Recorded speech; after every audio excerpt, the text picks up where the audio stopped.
బలపరిచిన అభ్యర్థులను గెలిపిస్తే గ్రామాలు మరింత అభివృద్ధి చెందుతాయి. పెద్దపల్లి శాసనసభ్యులు చింతకుంట విజయరమణారావు జులపల్లి మండలం వెంకట్రాపల్లి గ్రామంలో కాంగ్రెస్ పార్టీ బలపరిచిన సర్పంచి అభ్యర్థిగా ఉంగరం గుర్తు శ్యామ్ సుందర్రావుకు మద్దతుగా గ్రామాల్లో బుధవారం రోజున ప్రచారం నిర్వహించి సర్పంచి అభ్యర్థుల బ్యాలెట్ నమూనాలతో ఇంటింటికి తిరుగుతూ ఓటు వేయాలని ఓటర్లను ఓటు అభ్యర్థించిన పెద్దపల్లి శాసనసభ్యులు చింతకుంట విజయరమణారావు ఈ సందర్భంగా ఎమ్మెల్యే మాట్లాడుతూ కాంగ్రెస్ పార్టీ బలపరిచిన అభ్యర్థి గెలిస్తే గ్రామం మరింత అభివృద్ధి చెందుతుందని అన్నారు. గత 10 ఏండ్ల బీఆర్ఎస్ పాలనలో వెంకట్రాపల్లి గ్రామం ఏం అభివృద్ధి చేశారో చెప్పాలన్నారు. అలాగే రైతులు పండించిన వరి ధాన్యం కటింగ్ చేసి జులపల్లి మండల రైతులను మోసం చేసిన ఘనత బీఆర్ఎస్ ప్రభుత్వందని వారి నాయకులదని విమర్శించారు. అలాగే కాంగ్రెస్ ప్రజా ప్రభుత్వం అమలు చేస్తున్న 6 గ్యారంటీలు సంక్షేమ పథకాల పట్ల ప్రజలు సంతోషంగా ఉన్నారని 10 ఏండ్ల బీఆర్ఎస్ హయాంలో ఒక్క రేషన్ కార్డు కానీ పేదలకు డబుల్ బెడ్రూమ్ ఇండ్లు కానీ ఇవ్వకుండా ప్రజలను మోసం చేసిందని గుర్తు చేశారు. గ్రామంలో 92 లక్షల అభివృద్ధి పనులు చేశామని రాబోయే రోజుల్లో 1,50,00,000 అభివృద్ధి పనులు చేస్తామని యాదవ్ కమిటీ హాలు కోసం 10 లక్షల రూపాయలు వెంకట్రాపల్లి నుండి ముప్పిరితోట బ్రిడ్జి కోసం 10 లక్షల రూపాయలు జారీ చేయడం జరుగుతుందని అన్నారు. కాంగ్రెస్ అధికారంలోకి రాగానే రేషన్ కార్డులు, ఇందిరమ్మ ఇండ్లు, మహిళలకు ఉచిత ఆర్టీసీ ప్రయాణం, ఉచిత కరెంటు, సన్న బియ్యం, సన్న వడ్లపై బోనస్ కటింగ్ లేకుండా వడ్ల కొనుగోలు, 2 లక్షల రుణమాఫీ, ఆరోగ్యశ్రీ 10 లక్షలకు పెంపు వీటితో అనేక సంక్షేమ పథకాలను అమలు చేస్తుందని అన్నారు. ప్రజాప్రభుత్వం 2 ఏళ్లలో ఎన్నో అభివృద్ధి కార్యక్రమాలు చేపట్టిందని అన్నారు. కార్యక్రమంలో గ్రామ అధ్యక్షుడు మల్లెత్తుల కొమరయ్య, మల్లెత్తుల లక్ష్మణ్, మాజీ ఎంపీటీసీ కనుకుంట్ల అంజయ్య, మాజీ ఉప సర్పంచి జుట్టు శంకర్, సీనియర్ నాయకుడు ఒడ్నాల తిరుపతి, నరసింగారావు, కార్యకర్తలు, గ్రామ ప్రజలు తదితరులు పాల్గొన్నారు. ఈరోజు వెంకట్రావుపల్లి గ్రామ పంచాయతీ సర్పంచ్ అభ్యర్థిగా దుగ్గ్యాల శ్యామ్ సుందర్రావు గారి ఎన్నికల ప్రచార కార్యక్రమంలో భాగంగా ఈ గ్రామానికి రావడం జరిగింది. మరి గ్రామానికి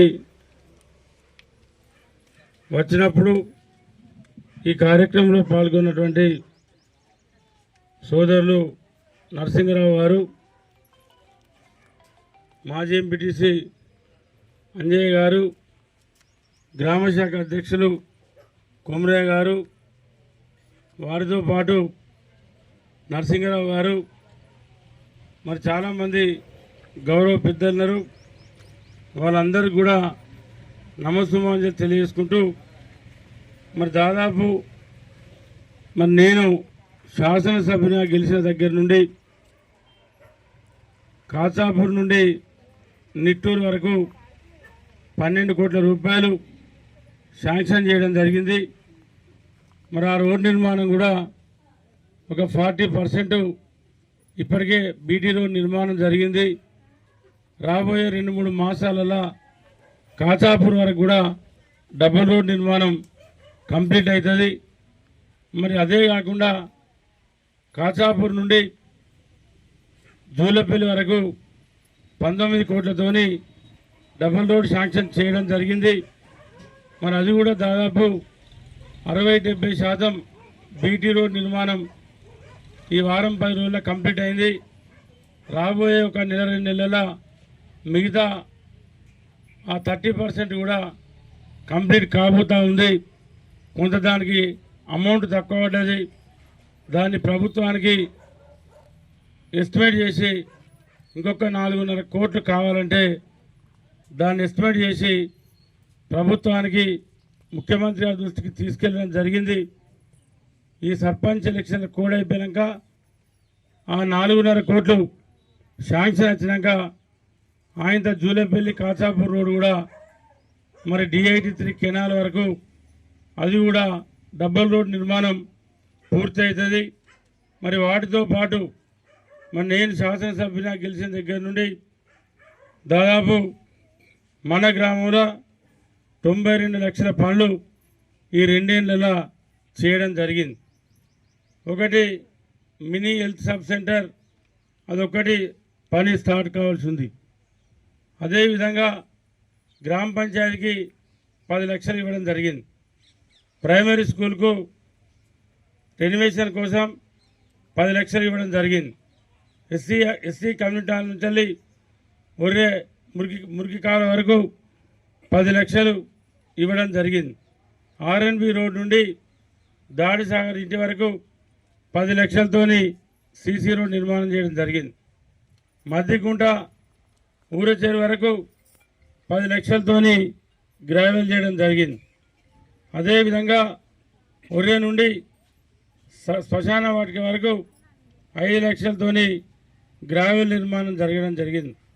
అదేవిధంగా తువ్వ వేణు ఇంటి నుండి తువ్వ చిన్నరాజయ్య సీసీ రోడ్ 5 లక్షలు, కోటిరెడ్డి సీనియర్ ఉంచాలి కటికరెడ్డి వెంకయ్య సీసీ రోడ్డు 2.5 లక్షలు, మల్లేతుల రాజయ్య ఇంటి నుండి మల్లేతుల తిరుపతి వరకు 2.5 లక్షలు, హనుమాన్ టెంపుల్ నుండి మల్లేతుల ఓదల వరకు 2.5 లక్షలు, మంద ఐలయ్య ఇంటి నుండి చిన్న తిరుపతి ఇంటి వరకు 2.5 లక్షలు, జుట్టు రాజా ఇంటి నుండి మాంకాల్ చంద్ర ఇంటి వరకు 2 లక్షల రూపాయలు.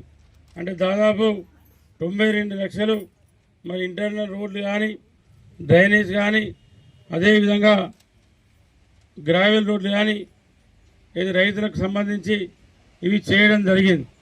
వీటితో పాటు మరి అడిగేది ఏంటంటే వెంకట్రావుపల్లి నుండి ఇంపిరి తోటకు ఏదైతే రైతులు నడిచే తొమ్ములతో వెనకటి నక్షత్రవ దానికి బ్రిడ్జికు 40 లక్షలు కావాలని చెప్పి అడుగుతూ ఉన్నారు. తర్వాత యాదవ్ కమ్యూనిటీ హాల్కు 10 లక్షలు కావాలని చెప్పి అడుగుతూ ఉన్నారు. మరి అదేవిధంగా డీకొండ సీన్ ఇంటి నుండి ఎస్సీ కమ్యూనిటీ హాల్ వరకు 40 లక్షలు. ఇది డ్రైనేజ్ కోసం జుట్టు హనుమంతు ఇంటి నుండి బడుగు పోచమ్మ వరకు మురుకాల 10 లక్షలు. వాటర్ ట్యాంక్ వద్ద నుండి బ్రిడ్జి అంచనా 20 లక్షలు.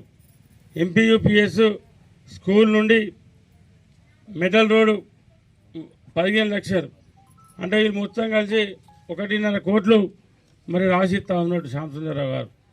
అంటే ఇప్పటికే 92 లక్షలు పనిచేసినాం, ఇంకా 1.5 కోటి పనులు కావాలని చెప్పి అడగడం జరుగుతూ ఉంది. తప్పకుండా మీరు దుగ్గ్యాల శ్యాంసుందరరావు గారిని గెలిపించుకునే బాధ్యత మీది. ఈ 1.5 కోటి 100% శాంక్షన్ ఇచ్చే బాధ్యత నాది. ఎందుకంటే తప్పన ఇంకా 3 ఏళ్ళు ఉంది. 2 ఏళ్ళలో 92 లక్షలు శాంక్షన్ ఇచ్చినాం. ఇంకా 3 ఏళ్ళలో 1.5 కోటి శాంక్షన్ నేను చెప్పిపోయాక మీరు ఊరుకుంటారా? మళ్ళీ నేను 3 ఏళ్ళకు మళ్ళీ నా ఎలక్షన్ వచ్చినప్పుడు మళ్ళీ నా పెళ్ళి నా రెండు చేస్తారు మీరు. నిజామా? కాబట్టి ఇవన్నీ జరుగుతాయి, ఇవన్నీ చేస్తాం. ఒక పక్క అభివృద్ధి కార్యక్రమాలు, రెండో పక్క సంక్షేమ కార్యక్రమాలు. ఇప్పుడు మీరే చూసారు, ఇదే వెంకట్రావుపల్లిలో ఇంత దగ్గర మీరు నాకు, అంటే చాలా దగ్గర నేనే మీకు ఎమ్మెల్యే నిలబడ్డదానా నా అంత దగ్గర లేరు. అయినా కూడా మీరు మరి నిట్టూరు టర్నింగ్ నుండి కాచాపూర్ వరకు కానీ, కాచాపూర్ నుండి మండల హెడ్ క్వార్టర్ జూలపల్లి కానీ మరి రోడ్డు నిర్మాణం ఎందుకు జరగలేదో మీరు ఆలోచన చేసుకోరు. ఒక్కసారి కాదు, 2 సార్లు కాదు, అవతల వాళ్ళకు 4-5 సార్లు కంటిన్యూ ఓట్లేసారు. అయినా కూడా తట్టిన మట్టి పోయలే. ఇవాళ ఇవన్నీ జరుగుతూ ఉన్నాయి. ఇలా కోట్ల రూపాయల అభివృద్ధి, ఒక్క రూపాయి 2 రూపాయలు కాదు, 2 ఏళ్ళలో మీ కళ్ళకు కనబడతా ఉన్నాయి. ఇంకొక 6 నెలలు సంవత్సరం పోతే ఇప్పుడు నేను చెప్పేటి అన్నీ మీ కళ్ళకు కనబడతాయి. ఇందులో అబద్ధం లేదు, ఇలా మోసం లేదు, ఇలా చీటింగ్ లేదు. అంతకుముందు నా 10 ఏళ్ళు ఇగచ్చే అగచ్చే 10 ఏళ్ళు గడిచింది. తర్వాత వాటితో పాటు ఆనాడు వీళ్ళు విపరీతంగా కరెంటు బిల్లులు వసూలు చేసి అప్పటి ప్రభుత్వం కోసవచ్చుకుంది. కానీ ఇవాళ దాదాపు వెంకట్రావుపల్లిలో 70-80% ఇళ్లకు ఇవాళ 200 యూనిట్ల కరెంట్ వస్తూ ఉంది. 5 లక్షలటువంటి ఆరోగ్యశ్రీని 10 లక్షలకు పెంచడం జరిగింది.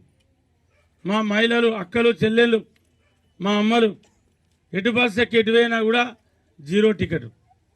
అదేవిధంగా మరి దాంతోపాటు ఆనాన్నే వెంకట్రావుపల్లికి వస్తే చాలాసార్లు ఊకే రేషన్ కార్డు అడిగేది. నేను రాగానే ఊకే రేషన్ కార్డు అడిగేది. అన్న మా రేషన్ కార్డు సంగతి ఏంది అని, మా రేషన్ కార్డు సంగతి ఏందన్నా అని అడిగేది. కానీ ఇవాళ మొత్తం వెంకట్రావుపల్లి నేను అనుకుంటా దాదాపు 98% కుటుంబాలకు ఇవాళ ప్రభుత్వం రేషన్ కార్డు ఇస్తూ ఉంది. రేషన్ కార్డుతో పాటు మన దేశంలో ఎక్కడ లేని విధంగా 29 రాష్ట్రాలలో ఏ రాష్ట్రంలో లేని విధంగా పేదలందరికీ రేషన్ కార్డులు ఇచ్చి పేదలందరికీ సన్న బియ్యం ఇచ్చేటువంటి ఏకైక రాష్ట్రం తెలంగాణ రాష్ట్రం. ఏకైక ముఖ్యమంత్రి రేవంత్ రెడ్డి గారు. ఆనాడు స్వర్గీయ ఎన్టీ రామారావు గారు